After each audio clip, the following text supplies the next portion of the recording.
और इस वक्त भी जो आपने अंग्रेज़ी के अल्फाज इस्तेमाल किए वो ज़रा थोड़े से मुझे डिफ़िकल्ट और कॉम्प्लिकेटेड लगे, तो आप ज़रा सिंपल ज़बान में सवाल कर सकते हैं? बिल्कुल कर सकता हूँ जी। यूनिवर्स की हर चीज़ कॉन्टिंजेंट होने का मतलब ये है कि वो अपने एग्जिस्टेंस में किसी के ऊपर डिपेंडेंट है। जो भी चीज़ डिपेंडेंट होगी वो चीज़ इंडिपेंडेंट नहीं हो सकती, तो उसका कोई ना कोई कॉज होगा। तो अब आप क्या समझते हैं कि ये इन्फिनिट रीग्रेस है, यानी कॉज पर कॉज, कॉज पर कॉज, कॉज पर कॉज, और कभी कोई यानी ये एंडलेसली चलता रहा? क्योंकि अगर ऐसा होगा तो हम तो एग्जिस्टेंस में आते ही नहीं। लॉजिकली ये मुत्तफक अलैह चीज़ है, मुत्तफक अलैह अग्रीड अपॉन। ओके, इस पे हमने एग्री किया था कि मुश्किल शब्द आएगा तो अर्थ बताना पड़ेगा। तो इन्फिनिट रीग्रेस तो पॉसिबल नहीं है, तो कहीं ना कहीं आपको रुकना पड़ेगा ऐसे नेसेसरी थिंग पर। नहीं, कोई ज़रूरत नहीं रुकने की। किसने कहा आप रुकना पड़ेगा? आप रुकते हैं खुदा पे, आप नहीं रुकते। आप कहते हैं वो हमेशा से, जब उस वक्त से है जब वक्त नहीं था। आप कहाँ रुकते हैं कि अब हुआ था वो? आप नहीं कहते। हम क्यों नहीं मान सकते कि यूनिवर्स जो है और बल्कि मल्टीवर्सेस जो है वो हमेशा से हैं, वो बनती है, बिगड़ती है। एक हमारे यहाँ एक चीज़ है ब्लैक होल, वो समेट लेता है वापस, फिर ब्लास्ट होता है, फिर फैल जाता है। और इसमें हमारी तो खैर कोई औकात ही नहीं है इंसान की। एक छोटे से ज़र्रे पे हम 50-60 साल की उम्र रखते हैं, जो करोड़ों अरबों साल की कायनात है उसमें, और पैदा भी नहायत ही बेहुदा वजह से हुए थे। तो इसमें ये सोचना कि इसकी वजूहात और ये क्यों है, ये डिपेंडेंट है, ये हम देख रहे हैं। क्या मालूम? आप सोचिए कि ये जो फैल रही है कायनात, ये कहाँ फैल रही है, ये कहाँ जा रही है, और ये फैल क्यों रही है? अरे बना ली थी तुमने, रुको भैया, काफ़ी है। ये फैल क्यों रही है? ये और कौन सी कायनात जिसे मैं दूरबीन से देखता हूँ तो 2 बिलियन लाइट ईयर पे है, उससे मेरा कोई वास्ता ही नहीं है। 2 बिलियन ईयर यानी अगर मैं 80,000 माइल्स पर सेकेंड से चलूँ तो 20 करोड़ साल में वहाँ पहुँच जाऊँगा। इसकी ज़रूरत क्या थी? ये दुनिया, ये कायनात तो इंसान अशरफुल मखलूक़ात के लिए बनाई गई ना। तो ये सब ये टर्म समझ में नहीं आया। इसमें कोई ख़ास समझने वाली बात थी भी नहीं। ये जो अल्टीमेट कहा यह जाता है कि ये जो पूरी यूनिवर्स है, ये जो दुनिया है, ये इंसान के लिए बनाई गई। अच्छा, ये सब इंसान के लिए। क्यों साहब, सही है ना? बिल्कुल, लेकिन इसका ये मतलब नहीं कि किसी चीज के पीछे रीजन आपको नहीं पता तो रीजन नहीं है। इसे कहते हैं नहीं, मुझे नहीं पता, लेकिन मेरी जिम्मेदारी नहीं है। वो बिल्कुल सही कहा था उसने, बर्टन रसल ने। आपने उसे मजाक में टाल दिया कि भाई आप एक दावा कर रहे हैं, मैं क्यों कहूँ कि ये गलत है दावा? आप प्रूफ कीजिए, मेरे पे जिम्मेदारी ही नहीं है। मैंने थोड़ी कहा है, आप प्रूफ कीजिए कि ये सही है। आप आर्ग्यूमेंट ऑफ कंटिंजेंसी का जवाब ही नहीं दे रहे हैं। पूछना चाहेंगे? आप सवाल पूछना चाहेंगे मुफ्ती साहब से? क्योंकि ये क्रॉस एग्जामिनेशन का दौर है। आप जैसे पहले बोल रहे थे फेथ को लेके कुछ, मैं ये पूछना चाहूँगा कि खुदा ने जो भी रेवल्यूशन किए हैं, एक मज़हब के लिए बहुत से मज़हबों में किए हैं, अलग अलग रेवल्यूशन है। कहीं कुछ एक बातें हैं, कॉन्ट्रडिक्शन भी है आपस में, कहीं कुछ आप कर सकते हैं, कहीं कुछ नहीं कर सकते। ऐसा नहीं है कि सबकी कोड ऑफ मॉरल एक है। तो ये किस्सा क्या है?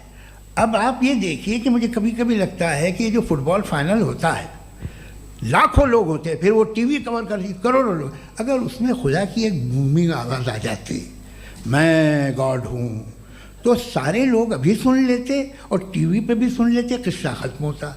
ये इतनी राजदारी क्या है कि तुम सामने कुछ तो सबूत दे दो हमें सॉलिड।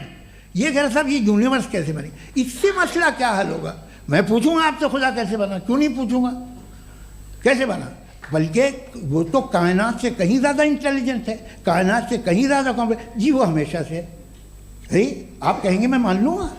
अच्छा, दोयम वो कादिर मुतलक, यानी कादिर मुतलक का मतलब ओमनीपोटेंट, वो जो चाहे कर सकता है। आपको नौकरी दिलवा सकता है, आपकी अच्छी जगह शादी करवा सकता है, आपके पड़ोसी का मुकदमा हरवा सकता है, आपको जिता सकता है, सब काम करता है। थोड़ा सा माइक क्लोज जी। वो इस दुनिया को चला कैसे रहा है?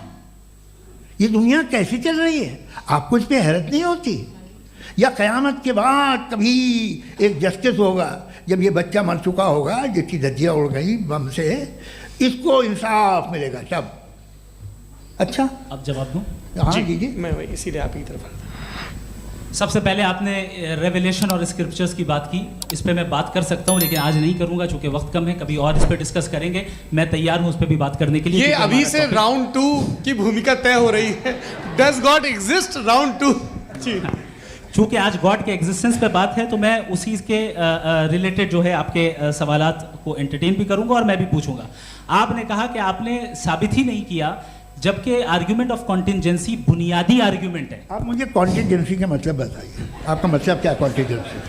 कॉन्टिंजेंसी का मतलब ये हुआ कि हर वो वजूद जो किसी भी चीज़ का पाबंद है, हर वो वजूद या हर वो चीज़ जो अपने एग्जिस्टेंस में किसी भी चीज़ के पाबंद है और उससे बाउंड है, उसको उसकी ज़रूरत है, उस पर डिपेंड करती है, तो जाहिर सी बात है कि उसका कोई ना कोई कॉज होता है। ये तो अक्ल की बात है। ये आप रीजनिंग की बात करते हैं, मैं वही कर रहा हूँ। दूसरी चीज़ आपने ये बात कही कि इतने बिलियन लाइट ईयर्स दूर है, उसका मेरा क्या लेना देना। फिर मेरे ख्याल से आपको ये नहीं कहना चाहिए I think therefore I am an atheist. आपको सोचना चाहिए, सिर्फ आप एक लिमिटेड दायरे में रहकर नहीं सोचें बल्कि बाहर निकलकर सोचें। आपने तीसरा सवाल किया, आपने 2-3 सवाल एक साथ किए। ऐसी बातें ना कीजिए, कुत्तों को इतराज हो जाएगा आप पे कि आप कुछ भी सोचें। ये इजाज़त आपको है नहीं, मुझे है।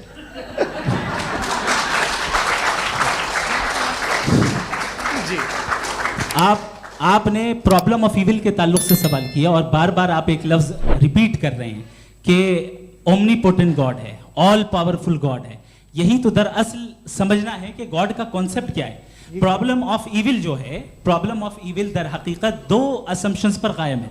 अगर आप इन 2 असम्पशंस को समझ जाएं तो ये प्रॉब्लम नहीं रहेगी, आर्ग्यूमेंट आपको समझ में आ जाएगी कि ये कोलैप्स कर जाता है। पॉइंट नंबर 1, यानी जो आपका सबसे पहला फॉल्स असम्पशन है कि गॉड मर्सीफुल है, ओमनीपोटेंट है, दुनिया में जुल्म हो रहा है।